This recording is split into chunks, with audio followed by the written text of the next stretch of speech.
하나님은 영이시니 예배하는 자가 영과 진리로 예배할지니라. 아멘. 다 함께 일어나셔서 찬송가 26장으로 하나님께 영광 돌리겠습니다.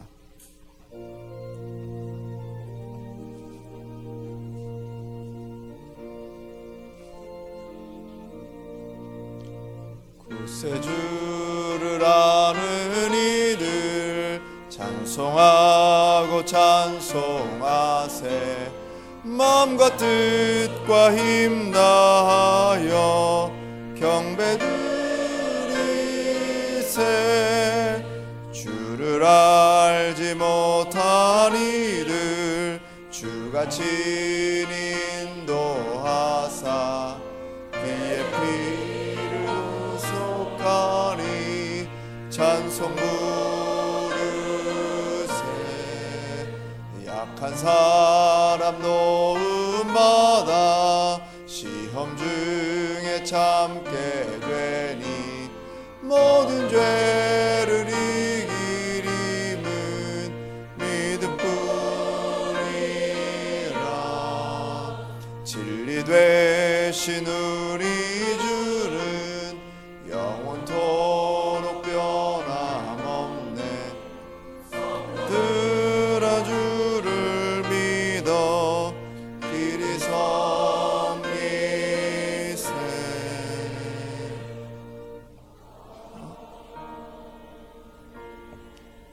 전능하사 전지를 만드신 하나님 아버지를 내가 믿사오며 그 외아들 우리 주 예수 그리스도를 믿사오니 이는 성령으로 잉태하사 동정녀 마리아에게 나시고 본디오 빌라도에게 고난을 받으사 십자가에 못 박혀 죽으시고 장사한 지 사흘 만에 죽은 자 가운데서 다시 살아나시며 하늘에 오르사 전능하신 하나님 우편에 앉아 계시다가 저리로서 산자와 죽은 자를 심판하러 오시리라. 성령을 믿사오며 거룩한 공회와 성도와 서로 교통하는 것과 죄를 사하여 주시는 것과 몸이 다시 사는 것과 영원히 사는 것을 믿사옵나이다. 아멘.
사랑과 은혜가 충만하신 주님, 감사와 영광을 주님께 돌립니다. 부족하고 연약한 저희들을 사랑하셔 세상에 버려두지 아니하시고 주님 전으로 인도하신 주님 감사드립니다. 한 주간도 세상에 살면서 주님 뜻 안에서 살지 못하고 많은 죄 가운데 살았음을 고백하며 회개합니다.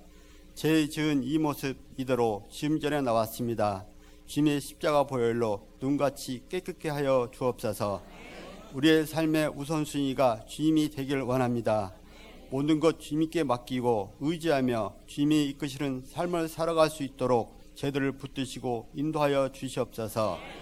모든 생각과 행함이 주님을 먼저 경배하며 찬양하며 감사하는 삶을 살아갈 수 있도록 성령님 우리 곁에서 늘 도와주옵소서. 주님의 사랑이 우리 마음 가운데 충만케 주시옵소서. 우리를 버려두지 않으시고 늘 포기하지 않으시며 변함없는 사랑으로 인도하신 주님 감사드립니다. 잘못된 길을 갈 때 바로 잡아주시며 회복의 기회를 주시고 다시 시작해 하시는 주님, 그 큰 사랑을 알아가게 하시니 감사드립니다. 끝까지 우리를 믿어주시고 사랑을 베푸시는 주님, 귀한 성도들을 기억하시고 함께 하시사 맡겨진 사명을 감당케 하시고 날마다 주님의 말씀 의지하며 찬양하며 기도할 수 있게 하옵소서. 전도와 구제와 선교가 끝없이 넓혀주시고 더 강하고 담대한 성도들이 되게 하옵소서. 저희 교회에 지체된 모든 형제들이 하나님의 말씀으로 충만한 삶을 이로부터 내리신 기쁨과 평강과 소망과 사랑이 넘쳐나게 하옵소서. 그리하여 가정에서나 사회에서나 하나님의 자녀의 신분된 로서 참되게 살며 의롭게 살며 사랑으로 살아가게 하옵소서. 약한 자에게 힘이 되게 하시고 좌절한 자에게는 희망을 주게 하옵소서.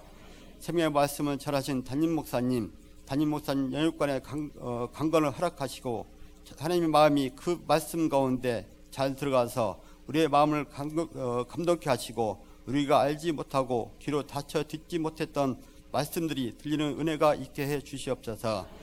온 마음과 정성을 다하여 주님을 찬양하며 예배를 열어가는 우리 찬양대 위에 축복하여 주옵시고 찬양대원 찬양을 기뻐 받아 주시옵소서. 예수 그리스도 이름으로 기도드렸습니다. 아멘.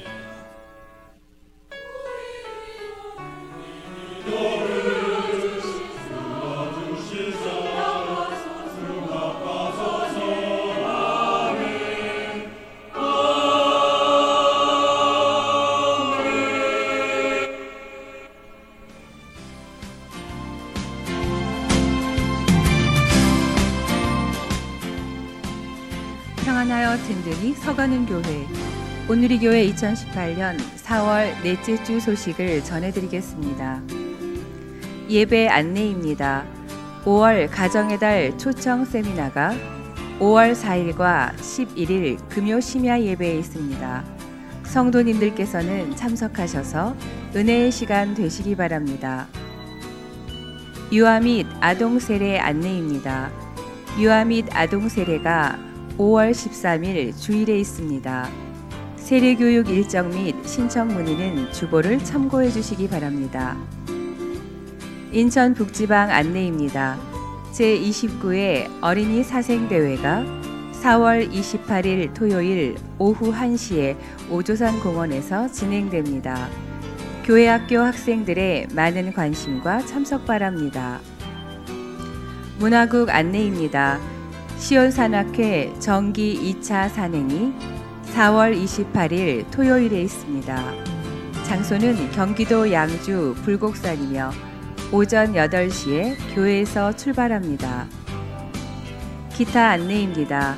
교회 대청소가 4월 29일 주일 오후 1시 30분부터 있습니다.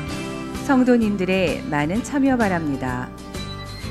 자선 바자회를 성황리에 잘 마쳤습니다.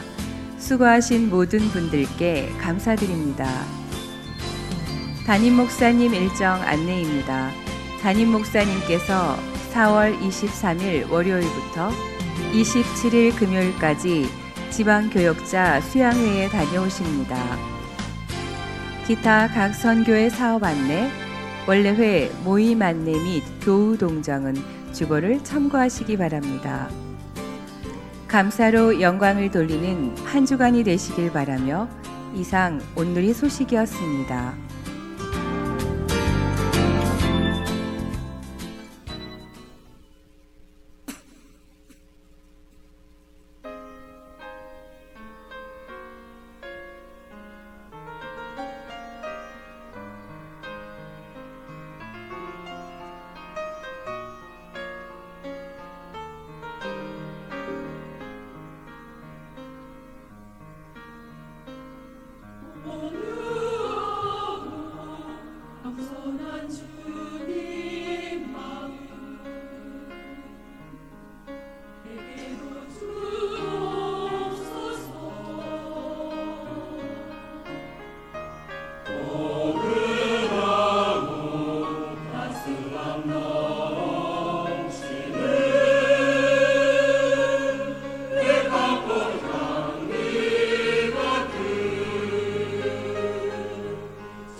주신 하나님의 말씀은 신약 베드로전서 5장 5절로 9절의 말씀입니다.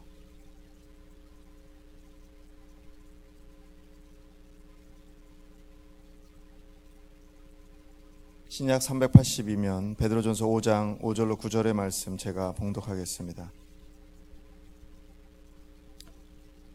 젊은 자들아, 이와 같이 장로들에게 순종하고 다 서로 겸손으로 허리를 동이라. 하나님은 교만한 자를 대적하시되 겸손한 자들에게는 은혜를 주시느니라.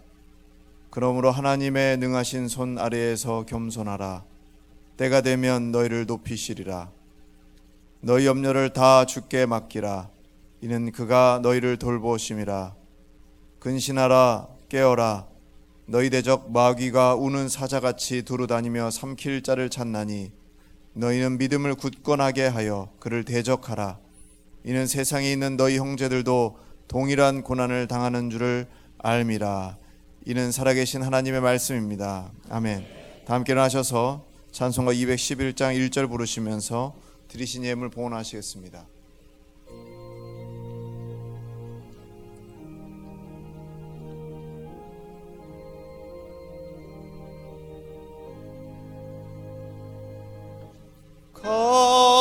값비싼 양유를 주께 드린 막달라 마리아 본받아서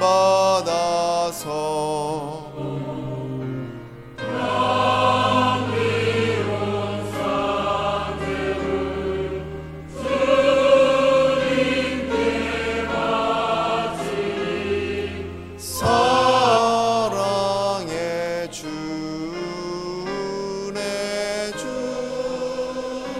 주님께 아멘.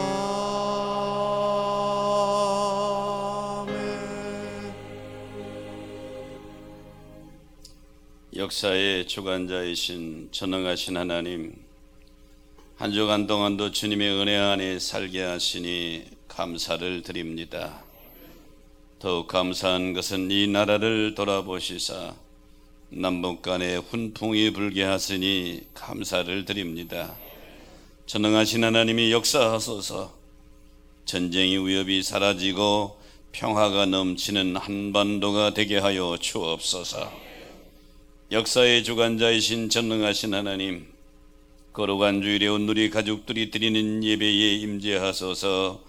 영광을 받으시옵소서. 하나님께서 기뻐 받으시는 산 제물이 되기를 소원하며 예물을 드려 봉헌합니다. 아벨과 그 제물을 받으셨던 하나님, 이 시간 온 우리 성도들과 우리 성도들이 드리는 예물을 받으시옵소서. 또한 말씀 들을 때에 성령님 역사하소서. 깨닫게 하시고 큰 결단 있게 하여 주옵소서. 부족한 종의 말씀을 들고 섰습니다. 성령님 사용하여 주옵소서. 예배의 시종을 주님 손에 의지하오며 역사의 주관자이신 주님의 이름으로 간절히 기원하옵나이다. 아멘.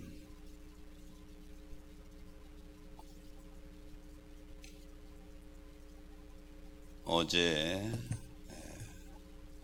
사랑의 바자회를 잘 마쳤습니다.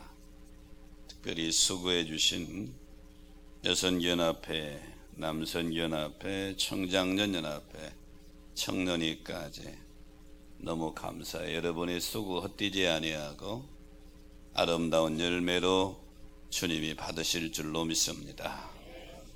그리고 여러분이 구입한 티켓은 어제까지 유효한 거예요. 오늘은 의미가 없어요. 그렇게 하시고 여러분이 사랑을 위해서 이렇게 하나님 앞에 헌신했다, 이렇게 마음 드시고 앞으로 이런 선한 일에 잘 참여해서 협력해서 더 큰 역사 이루게 되기를 바랍니다. 행정안전부 홈페이지에 들어가 보면 비상시 행동 요령을 알아야 안전하다 하는 소책자가 있어요. 안전에 대해서 생각하는 그런 시기에 우리가 삽니다. 우리 한반도가 지진에서 예인 줄 알았는데 지진 문제가 대두되고 있고, 교통사고에 대한 안전, 핵에 대한 또 위협, 이런 것들 때문에 안전에 대해서 많이 생각하게 하는 그런 시기입니다.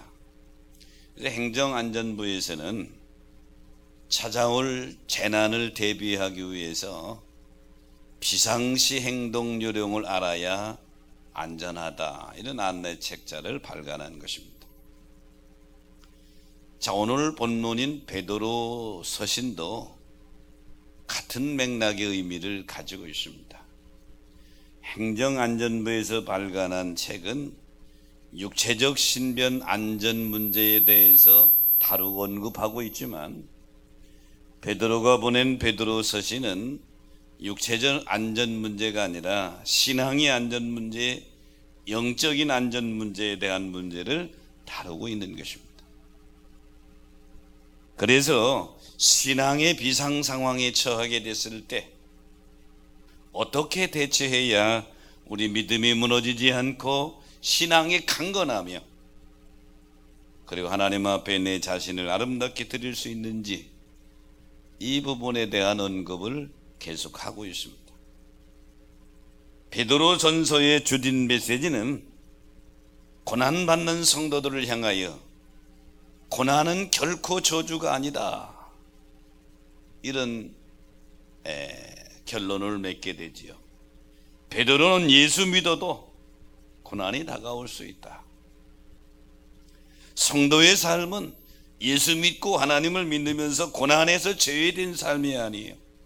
고난이 없는 삶이 아니고, 고난과 시련이 와도 믿음으로 극복하는 삶인 줄 믿으시기 바랍니다.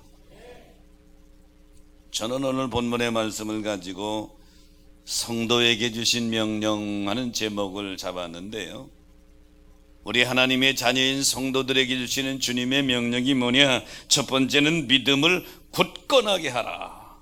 오늘 본문 9절에 보니까 너희는 믿음을 굳건하게 하여 그를 대적하라, 이렇게 명령하고 있습니다. 여기 굳건하게 하여라고 하는 원문의 의미는 굳은 확고한, 이런 뜻입니다. 다시 말하면 흔들림이 없는 반석 같은 믿음을 요구하고 있는 것이죠. 대적하라고 하는 원문의 의미는 대항하다, 저항하다고 하는 의미로서 죽기를 각오하고 싸우라. 구원받은 성도들은 이 세상에서 영적인 전쟁을 하고 있는 것입니다. 영적 전쟁에서 죽기를 각오하고 싸워라. 이 영적 전쟁에 승리하려면 그러기 때문에 믿음을 굳건하게 하라, 이렇게 명령하고 있는 것이죠. 오늘 이 예배에 참여한 여러분, 영적 전쟁에 승리하기 위해서 믿음을 굳건하게 하시기를 축복합니다. 사도행전 14장 22절에 보면 바울은 제자들에게 이렇게 권면합니다. 마음을 굳건하게 하여 이 믿음에 머물러 있으라. 우리가 하나님의 나라에 들어가려면 많은 환난을 겪어야 할 것이니라. 바울이 이 말씀을 하게 된 배경은 누수드라에서 복음을 전하다가 돌에 맞아서 죽게 됐습니다. 바울을 핍박하는 사람들이 죽은 줄 알고 성 밖에 내다 버렸어요. 죽었다가 깨어난 바울이 염려하는 자기 제자들 성도들에게 이 말씀을 한 것입니다. 마음을 굳건하게 하여 이 믿음에 머물러 있으라. 그러므로 사랑하는 성도 여러분, 우리에게 크고 작은 문제가 일어나는 것은 지극히 정상적인 일입니다. 문제는 내 마음이, 내 믿음의 문제인 것이죠. 오늘 성도들에게 주시는 명령의 첫 번째는 믿음을 굳건하게 하라. 주의 음성으로 들으시기를 축복합니다. 본문 8절에 보니까 근신하라, 깨어라, 너희 대적마귀가 우는 사자와 같이 두루다니며 삼키를 잘 찾는다. 우리의 대적은 마귀라고 분명히 여기서 지칭하고 있죠. 근신하라고 하는 원문의 뜻은 술 취하지 않는다, 정신을 바짝 차린다 그런 뜻입니다. 깨어라고 하는 원문의 의미는 정신 차리다, 경계하다, 다시 말하면 영적으로 잠들지 않은 상태를 가리키는 거예요. 초병의 역할은 뭡니까? 아주 최신식 무기를 가지고 보초를 씁니다. 초병에게 중요한 것은 최신식 무기를 가지고 근무서는 것도 중요하지만 그 최신식 무기를 다룰 수 있는 이 훈련도 필요하지만 그보다 더 중요한 것은 깨어있는 것입니다. 아무리 최신식 무기를 가지고 훌륭한 훈련을 받고 그 자리에 서 있다 하더라도 초병이 잠자고 있다면 의미가 없는 것입니다. 그러므로 사랑하는 성도 여러분, 믿음의 길을 걸어가는 우리의 삶 속에는 크고 작은 일들이 많이 일어나게 될 텐데 주님이 우리에게 주신 명령의 첫 번째는 믿음을 굳건하게 하라. 주의 음성으로 들으시기를 축원합니다. 출애굽기 14장에 보면 출애굽한 이스라엘 백성들에게 위기 상황입니다. 일측족발의 위기 상황입니다. 앞에는 홍해바다가 가로막고 있어요. 뒤에는 애굽의 바로왕의 정예 군대가 지금 추격하고 있습니다. 430년 동안 애굽의 노예 생활하다가 해방의 기쁨을 누린 지도 며칠 안 됐어요. 꿈을 가지고 가나안을 향해서 출발했는데, 살려고 출발했는데, 자유하려고 출발했는데 죽음의 상황에 직면하게 됐다 이 말이죠. 이 상황에 백성들의 믿음은 다 무너져 버렸습니다. 그래서 출애굽 14장 11절에 보니까 이들이 원망합니다. 애굽에 매장지가 없어서 우리를 이곳에 이끌어내어 죽게 하느냐. 하나님을 찬양했던 기쁨도 가나안에 대한 소망도 다 무너져 버리고 만 것이죠. 이 상황에 백성들의 원망 앞에서는 모세의 모습을 봅시다. 13절에 보니까 모세가 백성들에게 말합니다. 두려워하지 말고 가만히 서서 여호와께서 오늘 너희를 위하여 행하시는 구원을 보라.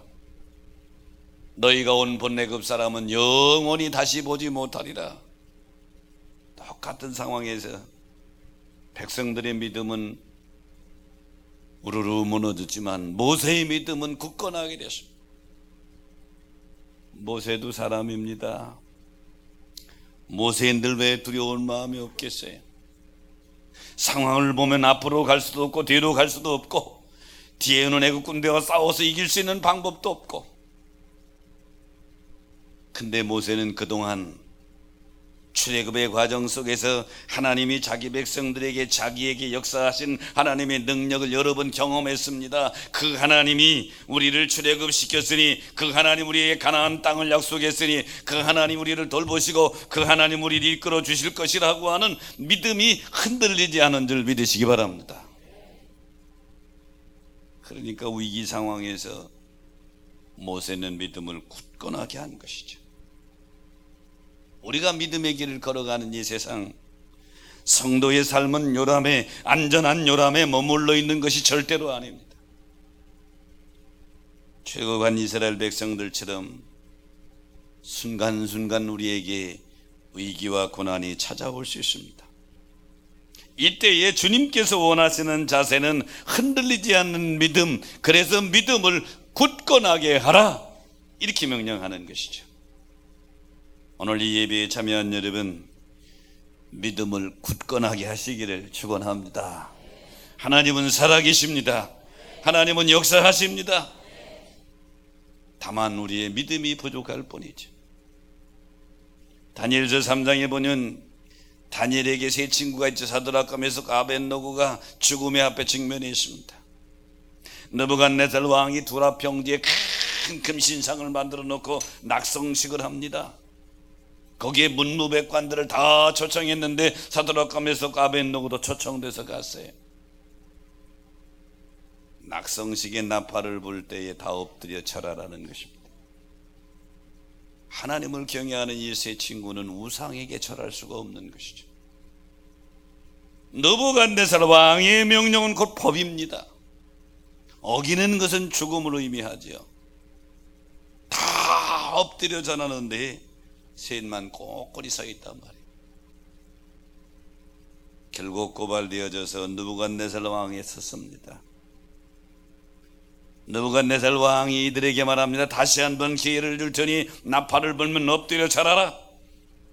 이때 세 친구가 어떻게 말합니까? 느부갓네살이여, 우리가 이 일에 대해서는 왕에게 대답할 필요가 없나이다. 왕이여, 우리가 섬기는 하나님이 우리를 맹렬히 타는 불못불에서 건져주실 것이고, 그렇게 하지 아니하실지라도 우리는 금신상 우레상에 절할 수 없습니다. 왕이 얼마나 화가 났겠어요. 불못불을 7배나 더 뜨겁게 하라고 집어넣죠.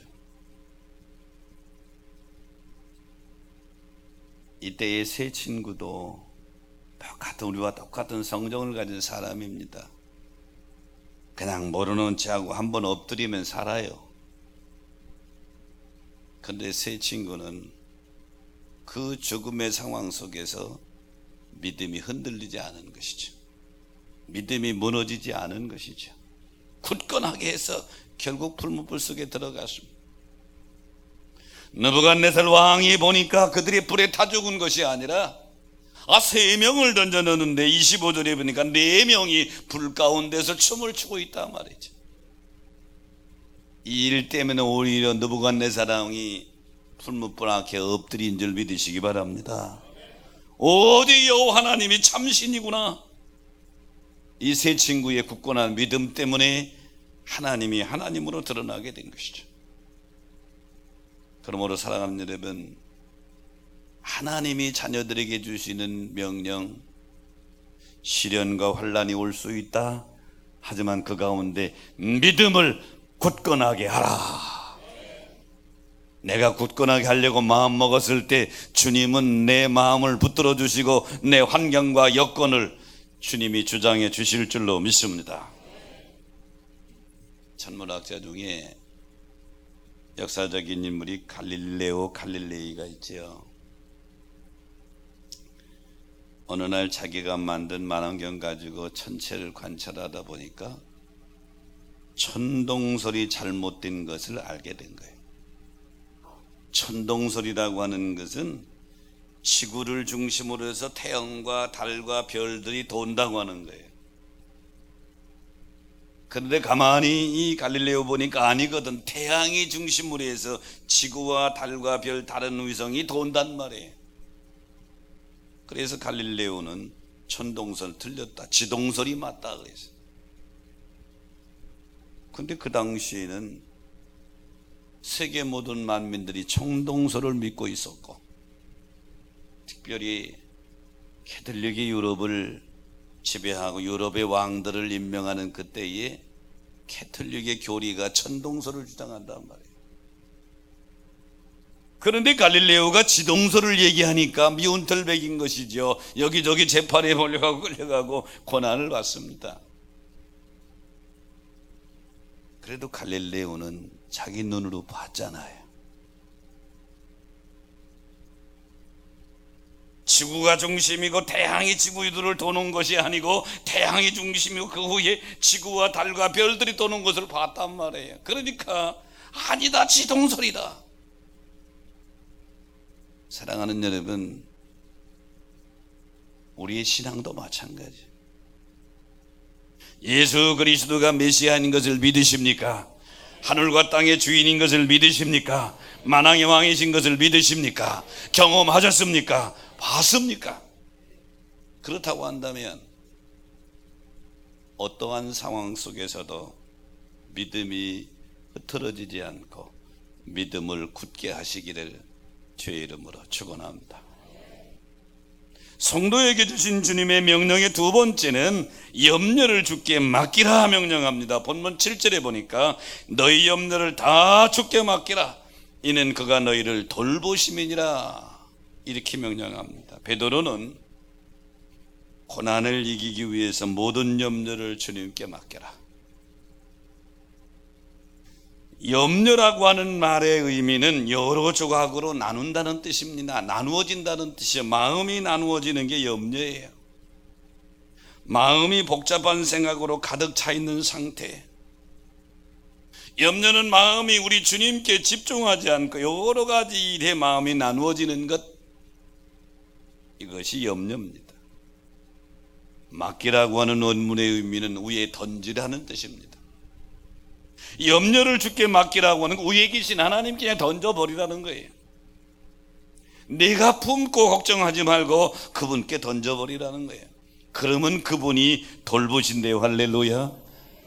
그래서 빌립보서 4장 6절 7절 보니까 아무것도 염려하지 말고 다만 모든 일에 기도와 간구로 너희 구할 것을 감사함으로 하나님께 아리라.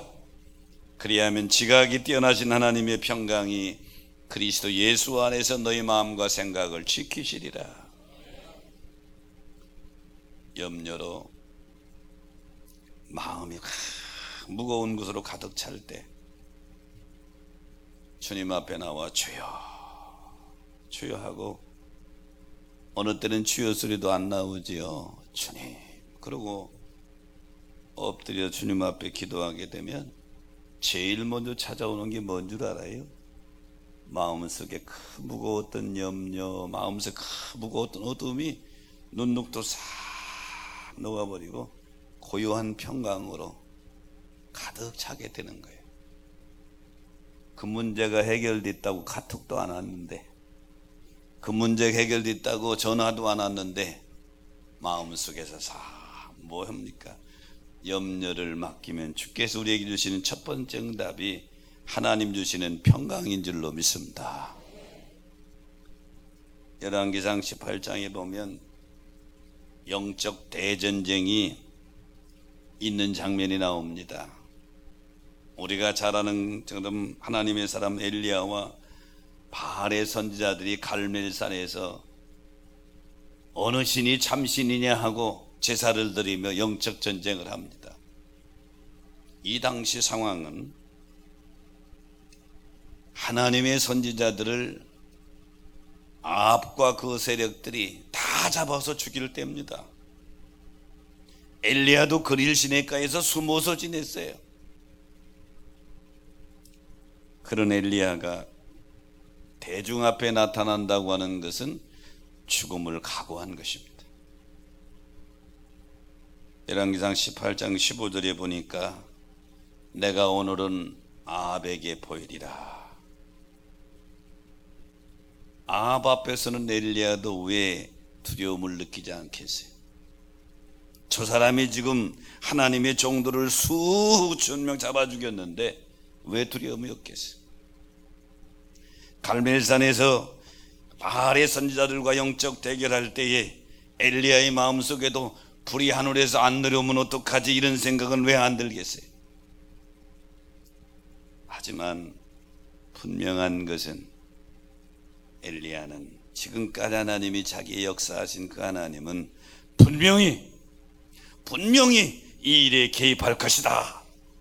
그리고 자기가 있는 순간순간 마음속에 따라오른 염려를 주님께 던져버린 줄 믿으시기 바랍니다. 오늘 본문 7절에 보니까 너희 염려를 다 주께 맡기라. 이는 그가 너희를 돌보심이라 그랬어요.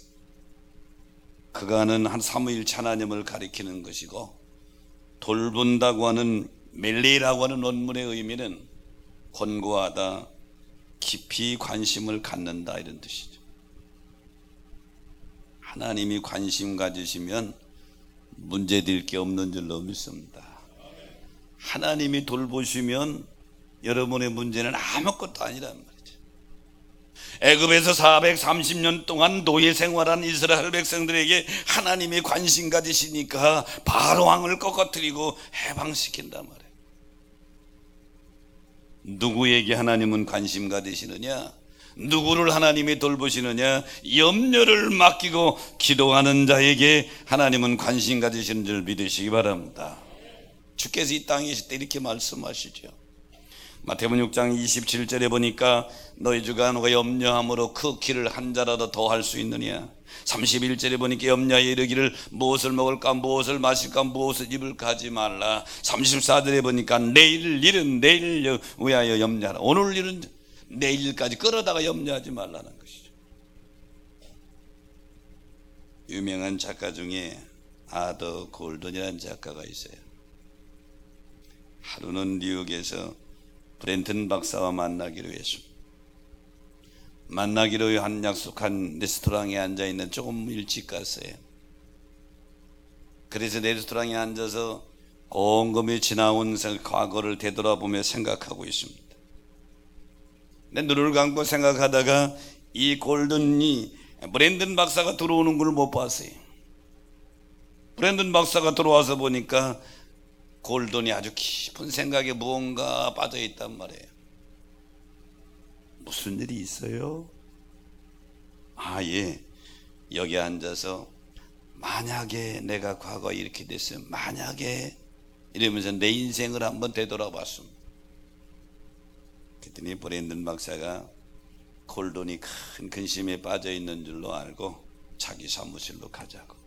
사무실로 가가지고는 여기 잠깐 앉아서 이 테이프 좀 들어보라고. 테이프 녹음된 테이프를 들어주는 거예요. 거기는 세 사람이 이야기가 녹음되어 있는데 그건 1시간을 들었어요. 듣고 났는데 브렌든 박사가 묻는 겁니다. 세 사람에게 뭐 공통점인 걸 발견하지 못했어요?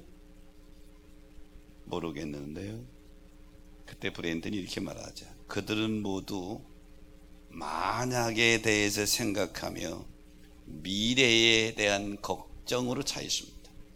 사소한 만약이라는 생각이 너무 지나쳐서 그들이 정신 이상이 생긴 것입니다. 정신과 상담을 한 거예요. 골든 씨, 오지 않는 미래를 미리 염려하지 말고 하나님께 맡기십시오. 그러면 참 평안을 소유하게 될 것입니다. 우리는 날마다 염려하며 삽니다. 근데 우리가 염려하는 것 90%는 우리에게 안 이루어진다고 그래요. 근데 안 이루어지는 염려를 끌어다가 또 염려하고 그러면서 사는 게 인생이에요. 염려는 우리 마음을 나누어지게 합니다. 염려는 우리 마음이 주님께서 자꾸 환경 속으로 우리 마음을 끌어가서 저기에 우리 마음을 갈기갈기 찢어놓는 것이죠. 오늘 일어나지 않는 미래에 대해서 걱정하고 있다면 하나님께 맡기는 훈련을 하시기를 주의 이름으로 축원합니다.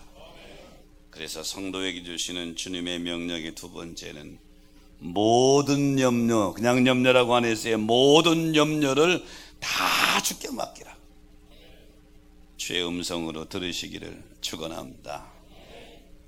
성도들에게 주시는 명령의 세 번째는 서로 겸손으로 허리를 동이라 이렇게 명령합니다. 본문 5절에 보니까 서로 겸손으로 허리를 동이라. 하나님은 교만한 자를 대적하시되 겸손한 자에게는 은혜를 주시느니라.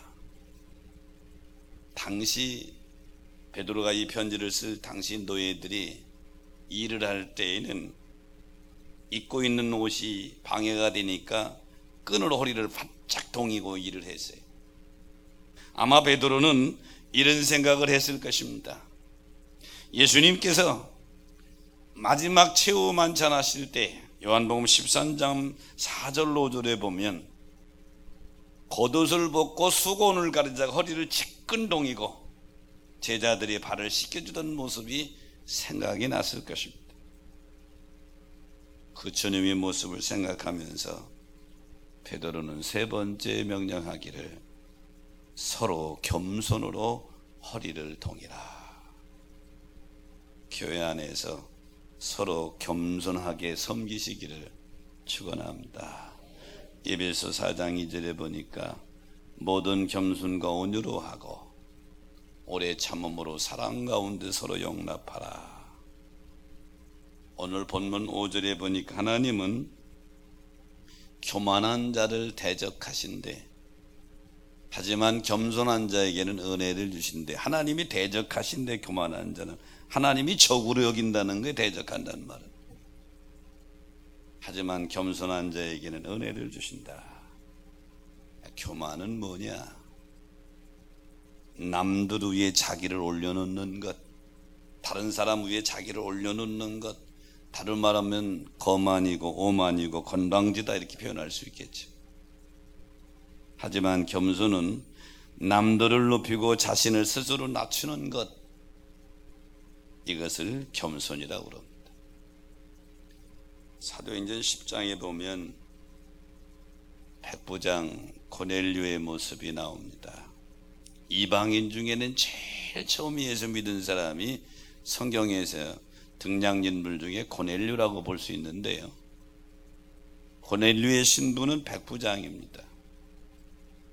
당시는 노마가 유럽을 지배하고 있을 때이기 때문에 이스라엘이 노마의 식민지하에 있단 말이죠. 쉽게 설명하려면 일제시대에 우리나라를 지배하는 헌병대장쯤 되는 거예요. 백부장이니까 중대장쯤, 100명 중에 대장이라 말이에요. 이 노마의 백부장 고넬료는 권력이 있어요. 힘이 있어요. 근데 사실은 베드로는 인간적인 눈, 세상의 눈으로 볼 때에는 가진 것도 없단 말이에요. 어부 출신이란 말이에요. 근데 베드로가 고넬료의 집에 왔을 때에 고넬료가 그 앞에 바짝 엎드리고, 참 잘 오셨습니다. 33절에 보니까 이제 우리는 주께서 당신에게 명하신 모든 것을 듣고자 하여 다 하나님 앞에 있습니다. 하나님이 어디 계세요? 베드로 앞에 엎드려서 고넬료가 다 하나님 앞에 있다. 자, 이런 겸손이 어디 있어요? 이때 베드로 목사님이 고넬료의 집에서 예배드리고 설교를 합니다. 44절에 보니까 베드로가 이 말을 할 때, 이 말은 설교할 때예요. 예수에 대해서 설교할 때 성령이 말씀 듣는 모든 사람들에게 내려오셨다. 하나님은 겸손한 자에게 은혜를 주시는 줄로 믿습니다. 마태복음 11장 29절에 보니까 나는 마음이 온유하고 겸손하니 나의 멍에를 메고 내게 배우라, 이렇게 말씀하시죠. 성도들에게 주시는 주님의 명령의 세 번째는 서로 겸손하라. 서로 겸손하게 되시기를 축원합니다. 겸손을 사전에 찾아봤더니 남을 존중하여 높이고 자기 자신은 낮추는 것, 이렇게 해놨더라고요.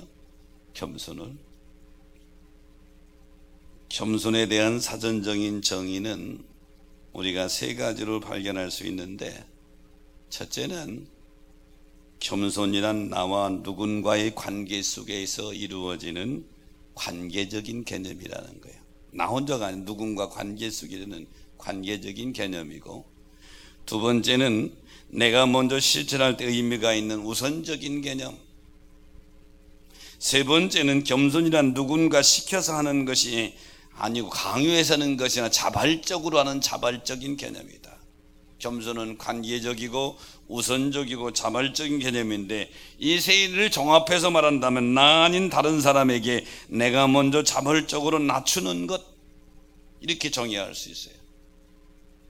그런데 세인트 캐서린 대학의 조미나 교수는 겸손을 현대적으로 정의를 했어요. 현대적으로 정의해서 겸손이란 공감이다 그랬어요. 공감. 그러면서 설명하기를, 각자의 주장이 강한 현대 사회에서 겸손이란 내 감정을 누르고 상대방의 감정을 들어주며 한 단계 더 나아가 그 감정을 함께 공유하는 공감이다. 조미나 교수는 겸손은 현대적인 의미는 공감이다 그랬어요. 우리는 가족끼리도 듣지 않고 자기 생각만 옳다고 여기는 시대에 살잖아요. 내가 설교 준비를 하다가 이 마지막이 조미나 교수의 글을 읽고는, 이야, 사실은 내가 겸손한 사람인 줄 알았거든요. 근데 상당히 교만하더라고. 왜?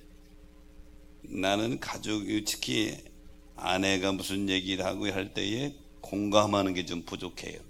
공감하는 게 부족해. 잘 들으려고 하지를 않아. 그래가지고 제 아내가 속상하대요. 그런데 조민아 교수는 겸손이란 현대적인 의미는 상대방의 말과 감정을 들어주고 공감하는 것이다. 맞다. 그래서 공감하려고 노력을 하는데 쉽게는 잘 안 되더라고.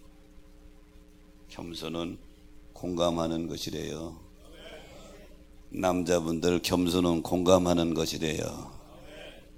그리고 나서 가만히 봤더니 믿음도 들어야 믿음이 생기더라고. 로마서 10장 17절에 믿음은 들음에서 나면 들음은 그리스도의 말씀으로 말미암느니라. 그렇구나. 겸손은 듣는 데서, 공감하는 데서, 믿음도 듣는 데서 생기는 줄 믿으시기 바랍니다. 그러므로 사랑하는 여러분,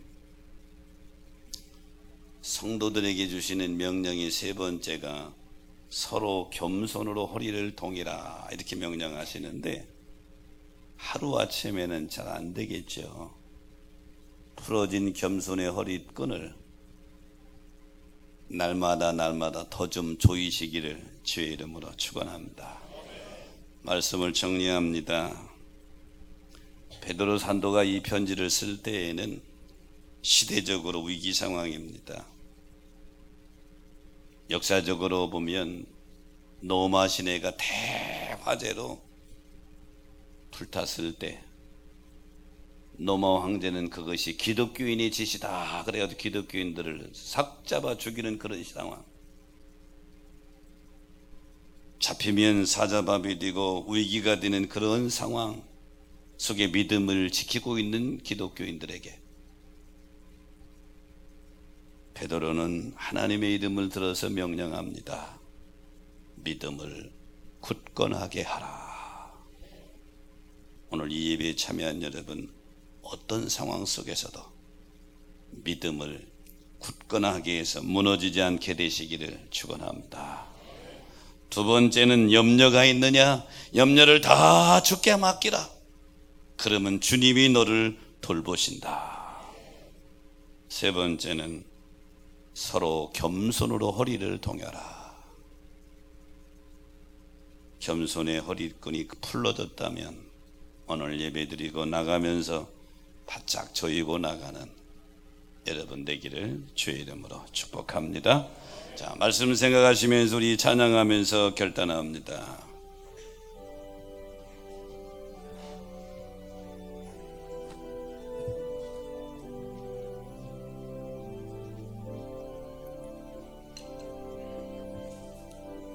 여기에 모인 우리 주의 은총 받은 자여라. 주께서 이 자리에 함께 계심을 아노라. 언제나 주님만을 찬양하며 따라가리니 시험을 당할 때도 함께 계심을 믿노라. 이 믿음 더욱 굳세라. 주가 지켜주신다. 어두운 밤에도 주의 밝은 빛 인도하여 주신다. 주님이 뜻하신 일 헤아리기 어렵더라도 언제나 주 뜻 안에 내가 있음을 아노라. 사랑의 말씀들이 나를 더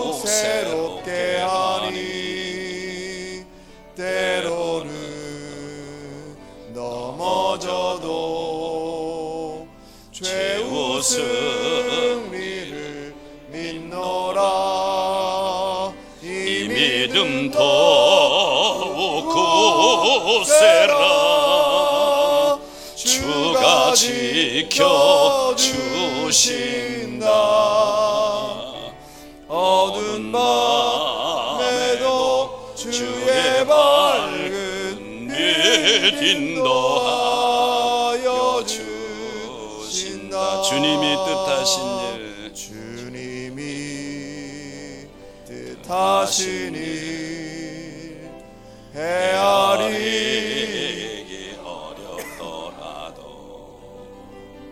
언제나 주 뜻 안에 내가 있음을 아노라. 사랑의 말씀들이 나를 더욱 새롭게 하니 때로는 넘어져도 최후 승리를 믿노라. 두 손 들고 이 믿음도 굳세라. 이 믿음도 굳세라. 주가 지켜주신다. 어두운 밤에도 주의 밝은 빛 인도하여 주. 다시 한번 이 믿음도 굳세라. 이 믿음 더욱 굳세라. 주가 지켜주신다. 어두운 밤에도 주의 밝은 빛 인도하여 주신다. 전능하신 주님, 나그네 인생 믿음의 여정 속에 크고 작은 많은 시련들이 우리에게 다가오지만 우리 믿음 무너지지 않게 하여 주옵소서. 우리 믿음도 굳게 하여 주시옵소서. 염려가 찾아올 때에 내 마음이 갈기갈기 무너지고 갈라지지 않도록 염려를 주님께 던지는 훈련을 하게 하여 주옵소서. 주께 던질 때 주님이 돌보신다고 약속했사오니 염려를 주님께 맡기게 하여 주시옵소서. 그리고 서로의 믿음의 관계 속에서 교회에서나 가정에서나 직장에서나 어느 곳에 있든지 겸손으로 허리를 동이게 하여 주시옵소서. 그리하여 신앙의 비상 상황이 처할다 할지라도 무너지지 아니하고 최후 승리자가 되어져 주님 앞에 설 때에 잘했다 칭찬받는 온누리 성도들 되도록 축복하여 주시옵소서. 연약하오니 성령님 붙들어 주시옵소서. 지혜가 부족하오니 성령님 지혜를 주시옵소서. 건강의 축복도 허락하여 주시옵소서. 지금은 우리 구주 예수 그리스도의 은혜와 하늘 아버지의 크신 사랑하심과 성령님의 감동 감화 역사 축복하심이 오늘 주 앞에 나와 예배드리며 주께서 주시는 명령, 믿음을 굳건하게 하라, 염려를 다 주님께 맡기라, 겸손으로 허리를 동이라고 하는 이 명령을 마음속에 새기고 나아가는 온누리 성도들 위해 함께해 주시기를 간절히 축원하옵나이다. 아멘.